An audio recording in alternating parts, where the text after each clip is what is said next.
Assalamualaikum warahmatullahi wabarakatuh. Halo teman-teman, kembali lagi ke channel YouTube saya. Pada kesempatan kali ini saya akan berbagi tentang biaya hidup mahasiswa per bulan di Jogja tahun 2020. Nah, sebelumnya di sini saya akan membuat data pengeluaran sederhana yang saya buat dalam Microsoft Excel. Yang pertama yaitu nomor, yang kedua yaitu tanggal, yang ketiga yaitu keterangan, yaitu keterangan apa saja kah, alokasi apa saja yang kita gunakan dalam satu bulan itu. Kemudian yang keempat, biaya pemasukan, berapa biaya pemasukan yang kita dapatkan. Kemudian di sampingnya adalah pengeluaran apa saja kah yang harus kita keluarkan dalam satu bulan. Dan yang terakhir adalah saldo atau sisa dari pengeluaran yang telah kita gunakan. Nah, yang pertama yaitu kita menggunakan tanggal, misalkan tanggal dimana saldo awal kita itu didapat. Misalkan untuk mahasiswa kita biasanya memperoleh saldo awal atau pemasukannya itu dari transfer orang tua ya, dari transferan orang tua. Jadi kita masukkan saldo awalnya itu di pemasukan, yaitu misalkan kita per bulan mendapatkan transferan orang tua itu sebesar 2 juta rupiah. Kemudian di keterangan selanjutnya kita alokasikan untuk membayar kos dan air. Untuk membayar kos dan air itu tanggalnya kita sesuaikan dengan tanggal pembayaran kos kalian. Misalkan tanggal pembayaran kos kalian itu jatuh temponya pada tanggal 5, jadi kalian masukkan aja keterangannya di tanggal 5 kayak gitu.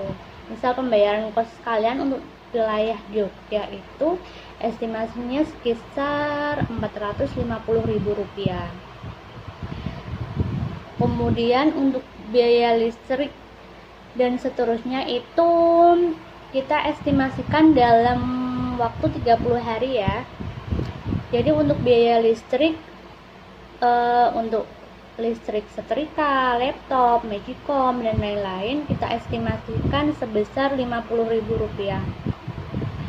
Kemudian untuk transportasi kita alokasikan sebesar Rp200.000 dengan estimasi menggunakan kendaraan umum untuk kuliah 5 kali dalam seminggu. Kemudian untuk makan dan minum kita estimasikan makan dan minum itu 3 kali sehari, dan kita minumnya dengan membeli air galon. Jadi untuk menghemat ya teman-teman, yaitu sekitar Rp1 juta untuk makan dan minum dalam satu bulan. Kemudian untuk pulsa dan paket data kita estimasikan pengeluarannya sekitar Rp100.000. Nah, ini Rp100.000 untuk pulsa dan paket data. Kemudian untuk belanja bulanan seperti untuk membeli sabun, sampo, odol, sikat gigi dan lain-lain kita estimasikan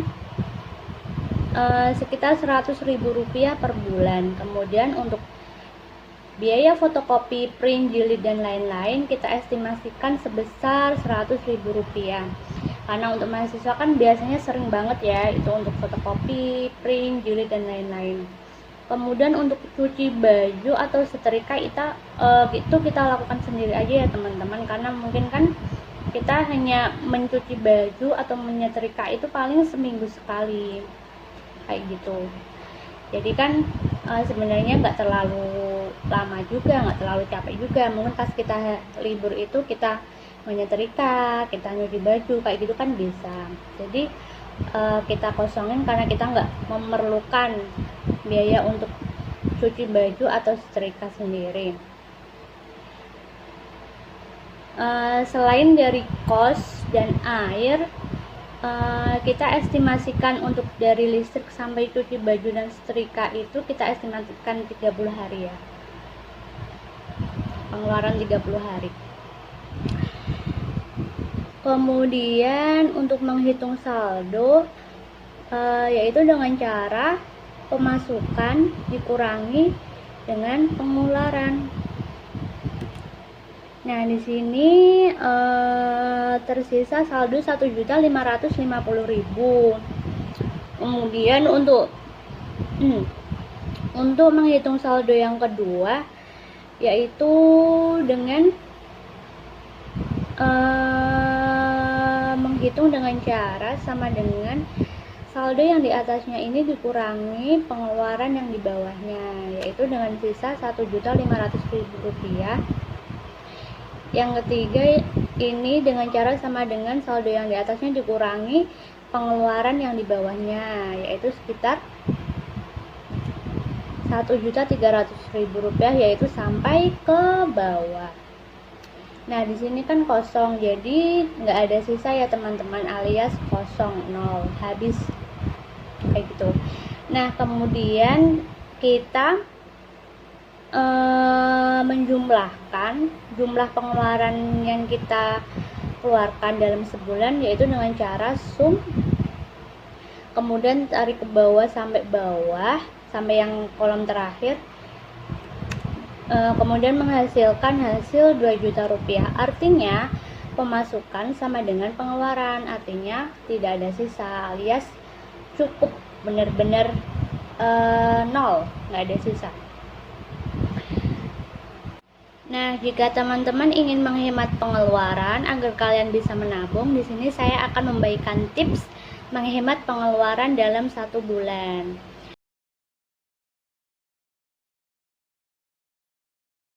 Yang pertama yaitu kalian harus mencari kos yang lokasinya dekat dengan kampus. Jadi jika kalian mencari kos yang lokasinya dekat dengan kampus, otomatis kalian nggak perlu mengeluarkan biaya transport untuk pergi ke kampus. Kalian nggak perlu mengeluarkan biaya transport untuk pulang dan pergi ke kampus, karena kan lokasinya dekat. Jadi kalian itu bisa jalan kaki saja ke kampus, jadi nggak perlu mengeluarkan transport untuk bisa ke kampus. Kemudian untuk tips yang kedua, kalian harus mencari kos yang mempunyai dapur umum, yang mempunyai fasilitas dapur umum. Jadi kalian itu bisa memasak sendiri. Jadi dengan kalian memasak sendiri, alokasi kalian untuk makan dan minum itu yang tadinya 1 juta bisa kurang dari 1 juta kayak gitu. Jadi bisa lebih hemat. Kemudian untuk tips yang ketiga, kalian bawa tuh barang-barang yang memang benar-benar dibutuhin untuk kalian. Misalnya kalian bawa setrika, kalian bawa magicom. Untuk setrikanya kalian bisa gunakan untuk menyetrika baju kalian sendiri. Untuk magicom kalian bisa gunakan untuk memasak nasi sendiri, seperti itu. Jadi kalian bisa menghemat pengeluaran kalian. Kemudian yang keempat, kalian harus mencuci baju sendiri dan menyetrika baju kalian sendiri. Kalian bisa mencuci baju dan menyetrikanya itu 1 kali dalam seminggu, pas hari libur kayak gitu kan bisa kan. Baju sendiri kan palingan nggak banyak kan, paling cuma berapa, dan itu kan paling nyuci dan nyetrikanya nggak lama, jadi itu bisa menghemat pengeluaran kalian. Nah, dengan cara kalian bisa menghemat pengeluaran kalian, otomatis kan kalian punya tuh sisa uang. Nah, sisa uangnya itu bisa kalian tabung. Misalnya kalau kalian itu bisa menabung dari sisa pengeluaran kalian itu, kalian bisa tuh digunain. Misal dari mahasiswa perantau jauh, kalian bisa gunain dana tabungan kalian itu pada saat kalian mudik. Misal kalian pas mudik itu pas lebaran, jadi kalian bisa menggunakan dana tabungan kalian itu untuk bisa mudik ke kampung halaman. Jadi kalian nggak perlu minta orang tua lagi.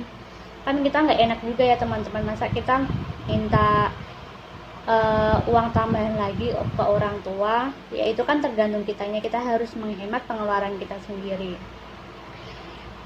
Seperti itu. Atau mungkin kalian harus membeli buku tuh untuk keperluan kuliah, jadi kalian bisa menggunakan dana tabungan kalian itu untuk membeli buku kuliah, jadi kalian nggak perlu tuh minta tambahan ke orang tua. Atau mungkin kalian sedang sakit, jadi kalian perlu tuh biaya untuk berobat, jadi kalian nggak perlu minta tambahan ke orang tua, kalian bisa menggunakan dana tabungan kalian sendiri, nggak perlu minta orang tua lagi. Jadi dana tabungan itu bisa kalau kalian gunakan dalam keadaan darurat, istilahnya untuk jaga-jaga aja, supaya misal ada biaya dadakan itu kalian bisa langsung gunain kayak gitu. Jadi nggak perlu minta-minta ke orang tua lagi ya teman-teman. Mungkin itu sedikit tips dari saya, semoga bermanfaat, semoga bisa memberikan gambaran bagi mahasiswa yang ingin kuliah di Jogja, kira-kira berapa sih uang bulanannya, kira-kira berapa sih biaya hidup mahasiswa di Jogja tiap bulannya. Itu mungkin ini sekitar gambarannya ya teman-teman. Apabila ada kesalahan dalam kata atau apabila ada kekurangan dalam video saya mohon maaf. Yang penting di sini saya hanya mencoba untuk berbagi yang saya tahu, semoga bermanfaat. Kurang lebihnya saya mohon maaf. Jangan lupa like, comment, subscribe, dan jangan lupa nyalakan loncengnya agar kalian mendapatkan notifikasi saat saya mengupload video terbaru. Terima kasih. Wassalamualaikum warahmatullahi wabarakatuh.